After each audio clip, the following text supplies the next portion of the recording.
Salut les filles, bienvenue sur ma chaîne. Donc aujourd'hui je vous retrouve pour le tag de la palette parfaite. C'est un tag qui tourne beaucoup en ce moment sur les chaînes américaines, les chaînes anglophones. Donc j'ai décidé que j'allais le faire également et en même temps comme ça je vous traduis les questions au cas où si vous voudriez le faire. Donc c'est parti! Le meilleur packaging selon moi, et en plus ça a été ma toute première palette, donc elle est vraiment très spéciale pour moi cette palette. Donc c'est la New York City de chez Urban Decay qui se présente comme ceci. Donc celle-ci c'était une édition limitée. De toute façon pratiquement toutes les palettes que je vais vous montrer ce sont des éditions limitées. C'est pour ça que le tag me dérange un petit peu, mais ça peut être sympa au niveau des découvertes des palettes. Donc cette palette elle se constitue en fait de deux gros niveaux en fait.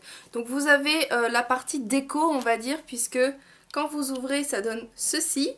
Et donc c'est vraiment un hommage à New York et à sa jolie ville. Donc vous avez même des petites lumières et tout, enfin je trouve ça vraiment trop choupi. Et vous avez donc la partie make-up qui se présente là-dessous. Donc vous pouvez également le retirer de la palette, ça peut être moins dérangeant pour celles qui n'ont pas envie de se trimballer toute la palette. Donc voici les couleurs qui se présentent. Donc là vous avez aussi les deux crayons qui sont restés. Je crois qu'ici vous aviez également une base à paupières. Mais bon, elle a été finie depuis le temps. Et donc ce sont ces couleurs là que j'aime vraiment beaucoup et que je ressors en temps de fête, parce qu'en général je trouve que c'est des couleurs très festives. Vous avez un argenté absolument magnifique, vous avez la couleur Money qui est totalement divine. Voilà, vous avez vraiment de très jolies couleurs. Il y a un doré, un mort doré, un rose avec des paillettes, vous avez vraiment tout type de couleurs. C'est vraiment pour moi une excellente palette et c'est vraiment ma première palette en plus, donc c'est un gros coup de cœur.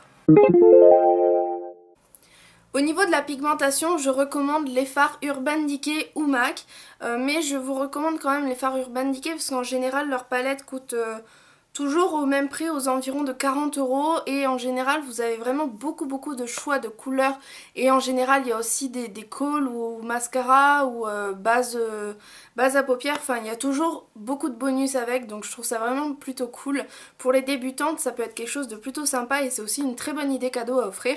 Et pour moi au niveau de la pigmentation, celle que je préfère le plus c'est la Naked numéro 1 de chez Urban Decay. Pour moi c'est vraiment un basique. J'ai aussi la Naked 2 que je vais aussi vous présenter d'ailleurs, mais je pense que celle-ci, ce sont les teintes en fait qui me correspondent le plus, puisque ce sont des teintes assez chaudes et j'aime beaucoup faire des smokies assez prononcés au niveau des yeux, et quand j'ai envie de bien prononcer les yeux, c'est vraiment cette palette là que j'utilise en général, donc il y a vraiment toutes les teintes que j'aime.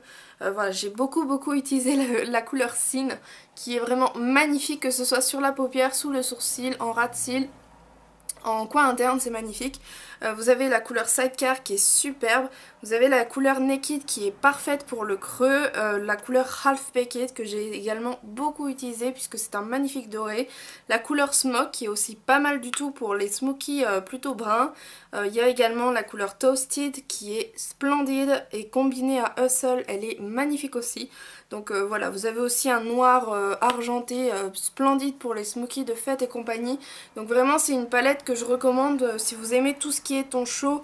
Voilà, c'est vraiment plutôt cool. Et à l'intérieur vous aviez également un col qui était un col avec deux couleurs. Donc il y avait un noir et un marron. Mais par la suite ils ont préféré le remplacer par un pinceau. Donc voilà, mais celle-ci elle est vraiment très bien. Pour moi, la plus polyvalente, en fait j'en ai deux dans la catégorie à vous présenter. Donc pour ce qui est seulement, exclusivement des fards à paupières, la plus polyvalente que j'ai ce sont les grosses palettes de chez Coastal Scents. Donc vous pouvez les trouver sur le site de la marque. Voilà, ça c'est vraiment pour moi la plus polyvalente puisque vous pouvez absolument tout faire. Vous pouvez absolument tout vous permettre, sachant qu'il y a 88 couleurs. Donc je pense que c'est largement assez pour un maquillage. Donc ça c'est pareil pour les débutantes, c'est vraiment super génial puisque vous avez toutes les couleurs. Vous n'avez pas besoin d'acheter 36 palettes, 36 fards à paupières, voilà. Vous avez vraiment tout dans une palette. Et au niveau des palettes polyvalentes pour à peu près tout le maquillage, je dirais, c'est vraiment celle-ci pour moi. Donc c'est la palette In Your Dreams de chez Too Faced qui se présente comme ceci. Donc celle-ci, elle est vraiment jolie aussi, donc elle se présente sous forme de livre un peu. Donc vous ouvrez ici à l'intérieur et vous avez tout ceci. Vous avez le maquillage pour les yeux, pour les joues, pour les lèvres, donc vous avez 3 looks différents. Donc naturellement, hein, vous pouvez vous servir de différentes couleurs, vous pouvez faire ce que vous voulez avec la palette, c'est votre palette après tout. Mais vous pouvez donc établir 3 looks destinés pour cette palette. Donc vous avez le look naturel, féminin et séduction. Au niveau de teinte, on a un peu de tout, on a des neutres marrons, on a un rose, on a du noir, on a du prune, on a du gris, voilà, il y a vraiment un peu de tout, du plus clair au plus foncé. Vous avez également 3 superbes blushs avec un dont on pourrait dire qu'il fait un petit peu office de bronzer. Vous avez également 3 lip gloss, donc vous avez un clair, un foncé, un prune, voilà, il y a vraiment de tout. Donc je trouve qu'au niveau de la polyvalence, celle-ci, elle fait vraiment très polyvalent, donc elle est vraiment géniale pour ça. Alors c'est pareil, j'ai 2 à vous présenter dans cette catégorie, donc pour moi si c'est idéal pour voyager, ça veut dire petit format mais en même temps des couleurs que je peux utiliser toujours. Donc pour moi il y en a 2, donc j'ai tout d'abord mon indispensable pour voyager, c'est vraiment celle-ci, donc c'est la Naked de chez Urban Decay mais version basique. Donc la Naked Basics qui se présente seulement avec 6 teintes. Vous avez une couleur highlight que vous pouvez appliquer donc sous le sourcil, etc. Enfin moi je me sers pour ça. Vous avez une couleur chair si vous voulez enlever les démarcations de fard à paupières. Vous avez des teintes claires, foncées pour le creux et un noir pour les smoky. Donc vraiment pour moi c'est une palette qui est parfaite puisqu'elle contient vraiment toutes les couleurs essentielles. Également de chez NYX, donc la palette là je la présente pour son prix puisque c'est à peu près le même genre que la Naked Basics. C'est également le même format sauf que celle-ci elle est 3 fois moins chère. Donc celle-ci c'est la 10 Color Eyeshadow Palette de la collection Runway. Et en fait donc vous avez également très peu de couleurs, enfin il y a quand même plus de couleurs que la Naked Basics. Par contre j'ai vraiment vu une nette différence entre ces 2 palettes, c'est que celle-ci elle est beaucoup moins pigmentée, mais alors vraiment beaucoup moins, il faut un peu plus de matière en fait. Mais au niveau des couleurs c'est totalement ça, elles sont super jolies en plus. Donc vous avez également du doré, du blanc, du rose un peu champagne, du beige, du noir, du marron, des couleurs pour le creux, etc. Donc là on peut faire aussi un très joli smokey eye avec tout ça. Vraiment c'est une palette qui est parfaite aussi pour débuter et en plus elle prend pas beaucoup de place. Donc au niveau des palettes idéales pour voyager, je pense que ce format là c'est assez raisonnable. Ça prend pas beaucoup de place et vraiment elles sont plutôt cool. Pour moi ça a été celle-ci, donc c'est une palette qui est sortie je crois cette année en plus. Donc c'est la palette Oz The Great and Powerful, donc c'est la palette Theodora je crois. Donc la palette se présente comme ceci, donc au niveau du packaging c'est super joli etc. Mais ce qui se gâte pour moi c'est au niveau des couleurs, parce que finalement c'est pas des couleurs que j'utilise énormément, c'est même pas du tout des couleurs que j'utilise. D'ailleurs comme vous pouvez le voir les fards sont quasi intacts, hein, elle est quasiment neuve la palette, donc elle me sert vraiment pas beaucoup. Donc je préfère en fait la palette Glinda qui est sortie de la même collection puisque j'ai les deux et en fait je me sers plus d'une que de l'autre.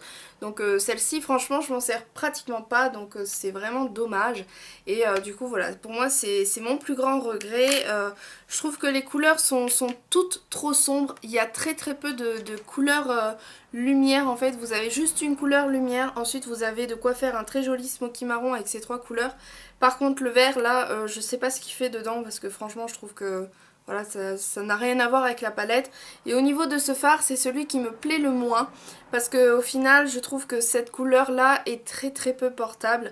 Et au niveau du noir, ça ressemble un petit peu à la couleur Creep de chez Urban Decay. Donc c'est un petit peu un dupe. Donc voilà, pour moi c'est un petit peu dommage. Je trouve que c'est une palette qui aurait pu avoir des couleurs un peu plus festives, un peu plus rouille, dorée. Peut-être une couleur cranberry aussi, mais voilà, pour moi c'est mon plus gros regret. J'ai pas mis longtemps pour trouver, puisque pour moi c'est la palette Paris de chez Sigma.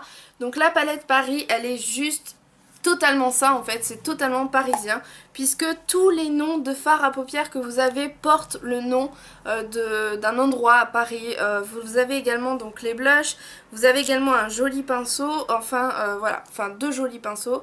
Voilà, je trouve que c'est vraiment une palette qui est très qui respecte en fait son thème, puisque du début à la fin en fait vous avez vraiment le genre parisien. Donc si vous aimez le genre parisien, je vous invite à voir cette palette. Mais en tout cas celle-ci elle est toujours disponible sur le site de Sigma. Donc si vous la voulez, je vous mettrai le lien dans la barre d'infos. N'hésitez pas à aller voir puisqu'elle est encore disponible. Et en plus il y a souvent des promotions chez Sigma qui sont plutôt intéressantes. Donc voilà, donc moi je l'ai eu en promotion d'ailleurs. Donc vous avez vraiment des noms qui sont fabuleux. Donc vous avez Eiffel, Seine, Louvre, Orsay, Élysée, Notre-Dame, Triomphe, Versailles. Voilà, c'est tous les endroits absolument parisiens et magiques que nous offre la capitale. Donc ça fait vraiment penser à la capitale et c'est ça que j'aime beaucoup. Donc en plus les couleurs elles sont plutôt sympas, hein. Il y a vraiment de très jolies couleurs. Celle qui me plaît le moins c'est la couleur Louvre qui est là, qui est un bleu canard un peu qui me plaît pas trop. Et donc vous avez également deux blushs qui portent juste le nom rouge et pêche, donc ça c'est pas terrible. Et vous avez l'highlighter qui porte le nom Lumière, donc on pourrait penser à la place des frères Lumière. Voilà, donc moi je trouve que c'est vraiment une très jolie palette, vraiment ça peut être également un très beau cadeau puisque voilà, si quelqu'un aime Paris, vous pouvez lui offrir la palette Paris. Je trouve que c'est magnifique comme cadeau puisque voilà, c'est vraiment totalement, enfin je trouve que ça respecte vraiment totalement son thème et c'est ça qui est génial, c'est qu'ils aient pu trouver des noms et les associer à des couleurs de fard, d'autant plus que ce sont des couleurs vraiment sublimes. Voilà, la Seine forcément c'est un bleu puisque voilà c'est le canal. Vous avez Eiffel qui est un noir rouillé un peu avec des petites paillettes, je trouve que c'est très joli. Versailles forcément c'est un doré.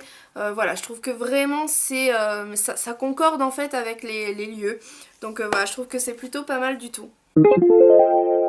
Déjà il y a celle que je vous ai présentée, la Théodora, et j'ai également cette palette là qui me sert pas beaucoup en fait, donc c'est la Vis palette de chez Urban Decay qui se présente comme ceci. Donc vous avez le packaging absolument magnifique, mais malheureusement ce sont un peu, enfin je trouve que à force d'acheter des palettes de la marque Urban Decay, en fait je trouve que les couleurs se ressemblent toujours un peu et du coup on finit par avoir forcément des dupes ou avoir le même ton de couleur. Donc voilà, donc c'est pour ça que celle-ci en fait elle me dérange un petit peu. Donc voilà, il y a beaucoup de couleurs que j'ai. Bon, il y a des couleurs assez inédites hein, comme le superbe Chaos. Vous avez également la couleur Vis qui est absolument magnifique mais qui ressemble quand même un petit peu à d'autres couleurs. Vous avez le Fuchsia aussi qui se fait très peu chez Urban Decay. Vous avez la couleur Blitz là qui est un petit peu la même version que Théodora. Donc dans le sens je trouve que c'est une qui est un petit peu répétitive des autres palettes. Et forcément j'en ai plus à vous présenter puisque j'en ai 3 à vous présenter et ce sont des palettes que j'utilise tous les jours quasiment, donc c'est pour ça que forcément je vous la présente puisque ce sont des palettes que j'aime. Donc j'ai tout d'abord la Naked 2 de chez Urban Decay que je ne vous présente plus et qui est une palette absolument magnifique, indispensable, qui conserve plein de neutres. J'ai également un petit duo de chez NARS qu'on peut considérer comme une palette puisque c'est quand même sous forme de palette, donc c'est un petit duo qui se présente comme ceci et qui a des couleurs absolument magnifiques. Donc encore une fois c'est un produit que j'utilise beaucoup. Aujourd'hui je l'ai utilisé encore, donc voilà, c'est vraiment une palette que j'adore complètement et donc c'est dans la teinte Kalahari. J'ai également ma palette MAC de neutre que j'utilise aussi quasiment tout le temps. Donc c'est ma palette la plus utilisée aussi puisque voilà, comme on peut le voir je pense, il y a quand même assez de trous, donc voilà, ce sont des fards qui sont plutôt bien creusés. Il y a certains fards que j'utilise un peu moins, il y a certains fards que j'utilise un peu plus. Donc voilà, dans l'ensemble c'est vraiment le genre de couleur que j'aime porter, donc c'est une palette que je me suis constituée exprès puisque ce sont mes goûts à moi et ce sont mes teintes de couleurs. Donc voilà. Et la plus inutile pour moi c'est celle-ci, c'est une mini palette de chez Kiko que j'avais achetée en temps de fête, donc c'était dans la collection Color Fever je crois. Voilà, donc c'est la Sensational Cool Shade. Et en fait donc sur le coup je me suis dit waouh, les couleurs sont magnifiques, mais en fait le problème c'est que les couleurs sont très peu portables comme ça quoi. Donc je les utilise vraiment pour des occasions et ce qui fait que ça rend la palette assez rare d'utilisation finalement et au final c'est vrai que ce sont des couleurs pas très utiles. Donc voilà, c'est une mini palette comme ça, donc les couleurs comme je vous dis elles sont sublimes hein. Moi je les adore, je ne revendrai pas la palette parce que je trouve que les couleurs sont tellement belles, mais le problème c'est que j'ai du mal à les accorder en fait. Donc au niveau du violet ça va encore, le bleu nuit ça va aussi, mais alors ces deux couleurs là je n'arrive pas à les accorder, j'arrive pas à les porter. Le rose c'est encore pire que l'autre. Vraiment ce sont des couleurs sublimes mais destinées plus à des maquillages artistiques. Je m'en sers vraiment pour des occasions spéciales, pour des maquillages spéciaux que j'ai envie de faire, ou pour une soirée ou un déguisement ou ci ou ça, mais voilà, pour moi ça reste quand même inutile hein, puisque c'est pas une palette que je me sers du tout tous les jours, donc ça reste assez inutile et au final ça reste un achat quand même plutôt inutile, hein, pas du tout indispensable, mais bon, c'est pas non plus la ruine du siècle, hein, c'est une palette Kiko donc ça va encore, mais elle reste quand même pour moi inutile. Le tag est terminé, j'espère en tout cas que cette vidéo vous aura plu, n'hésitez pas à liker si vous avez aimé la vidéo, pour cela il faut juste cliquer sur j'aime et n'hésitez pas à me laisser vos commentaires sur les palettes que vous aimez, si vous êtes comme moi une collectionneuse de palettes, n'hésitez pas à m'en faire part et à me dire quelle est votre palette préférée. Et puis voilà, je vous retrouve en tout cas bientôt pour une autre vidéo et je vous fais plein de bisous, ciao ciao.